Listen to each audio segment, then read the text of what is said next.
అచల లక్షణము 2 పరిపూర్ణమమలమచలము గురుగుహ్యమతీత పరమగోప్యమనంతం పరమపదమమృత భూమన నిరహంకారంబుయని నా నెరుగు మా బయలు అన్యంబేమి నెరుగాది బయలు తిరము తానై తనకే చేటు పాటులు లేక తిరము తానై తనకే చేటు పాటులు లేక పరిశుద్ధమై ఉండే మరి కేవలాత్మాయో తరుగు విరుగులు లేక నిండిన దాని లోపల దోచిపోయేటి నెరుక తనువుల నెరుగరాకను నేకమే నిలచున్నదదుగో నెరుగు మా బయలు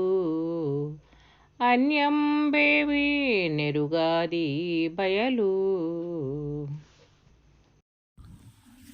జై నిజ గురుభ్యో నమ.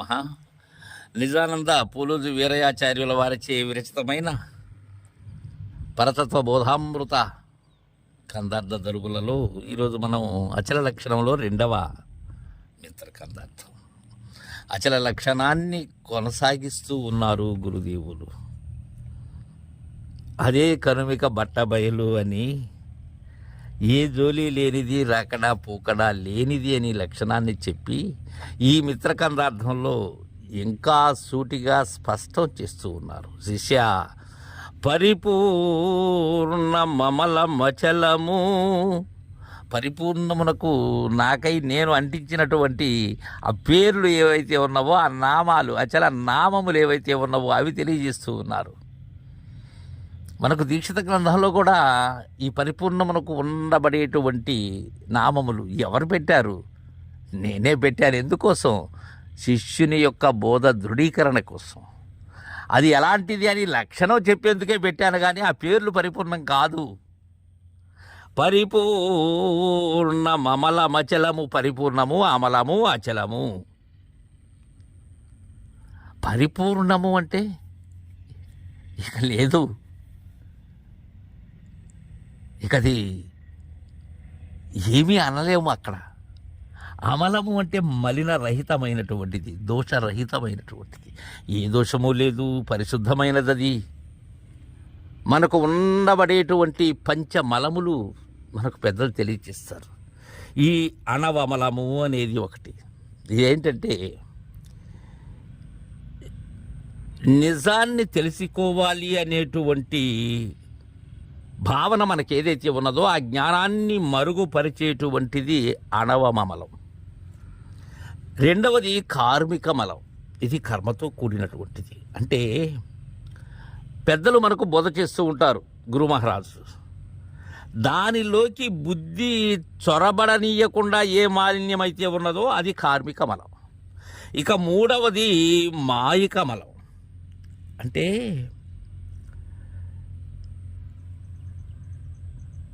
నన్ను కానీ నాకు పరా అయినటువంటి తత్వము ఏదైతే ఉన్నదో ఆ భావాన్ని, అది తెలుసుకోవాలి అనే భావాన్ని కలుగనీయకుండా ఉండబడేటువంటి మాయ, అది మాయికమలం. తరువాత మాయేయమలం 4వది. ఏంటంటే దీనిలో ఏంటంటే మాయని స్థిరత్వం చేసేటువంటి పాపకార్యాలు ఏవైతే ఉన్నావో వాటిని మాత్రమే, వాటిని తెలుసుకునేందుకు బుద్ధి కలిగించేటువంటిది. ఇక చివరిది తిరోధాన మలం. ఏంటంటే ఉన్న యథార్థాన్ని యథార్థంగా చూడక అసత్యంగా చూసేటువంటిది. అంటే సత్యాన్ని అసత్యంగా భావించేటువంటిది. ఈ పంచమలములు అంటనటువంటిది అమలము, అది పరిపూర్ణం, అచలం, ఎప్పుడూ మార్పు చెందనటువంటిది, చలాచలములు మీరినది, అవ్యక్తమై వ్యక్తం కావటం, వ్యక్తంగా ఉండి మరలా అవ్యక్తం కావటం, అలాంటి లక్షణాలు లేవు దానికి. శిష్య, గురు గుహ్యమతీత పరమ గోప్యమనంతం. సరే, ఇంతకీ ఏది దాని లక్షణం అంటే గురు గుహ్యం, అది గురు గోప్యం, అది అదే త్రిమంత్ర గోప్యం. అది గురువు కరుణ తప్ప గురు కృపలోనే ఉన్నది. అది అతీతం, అన్నిటికీ అతీతమైనది, పరమగోప్యమైనటువంటిది. పరిపూర్ణమే గోప్యము, కానీ బట్టబయలు, అనంతం అంతము లేనటువంటిది. ఇక్కడికి అంతమవుతుంది అనేది కాదది.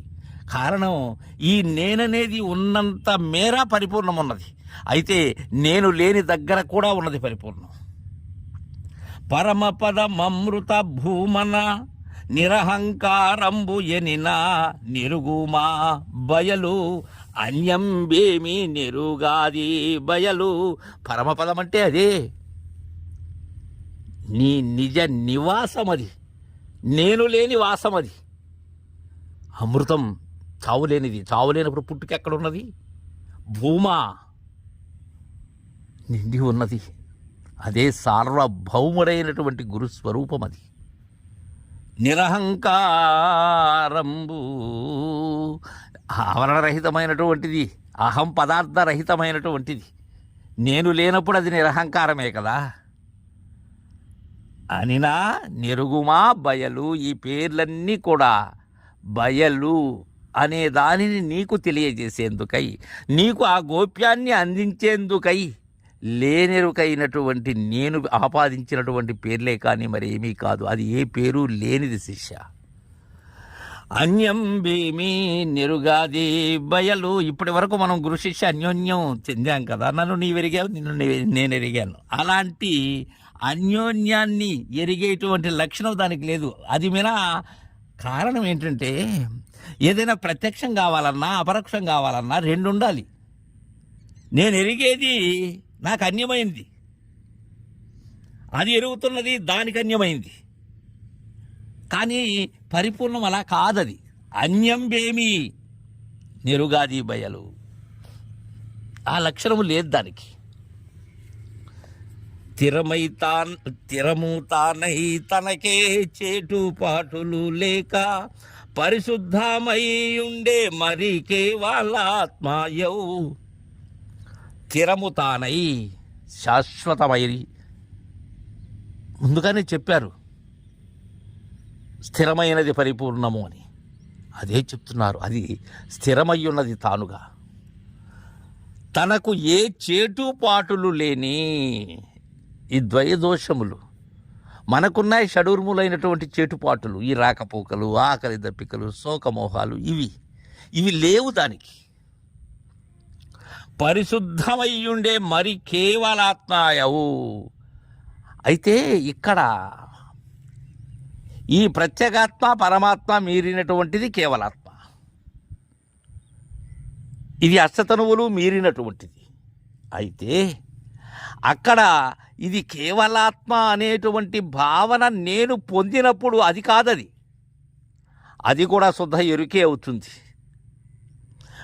పరిశుద్ధమయ్యుండే మరి కేవలాత్మ, ఆ కేవలాత్మ అని అనేందుకు రాదు. అక్కడ వచ్చానా ఎరుకే. బోధ కోసం చెప్తున్నాను శిష్య. తరుగు విరుగులు లేక నిండిన దాని లోపల దోచిపోయ్యటి నెరుక తనువుల నెరుగరాకను నేకమై నిలుచున్నదదిగో. అదిగో శిష్య, అది నాయన.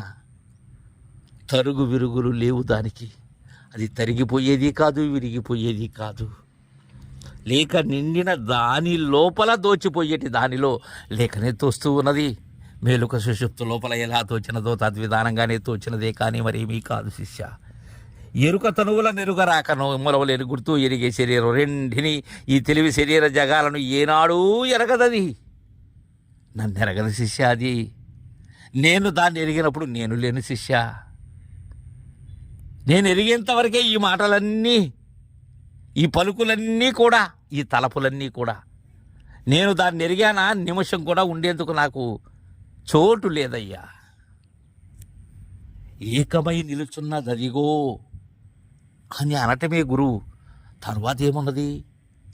అక్కడ గురువు ఎక్కడున్నాడు, ఇక్కడ శిష్యుడు ఎక్కడున్నాడు అని మనకు అచల లక్షణాన్ని తెలియజేశారు.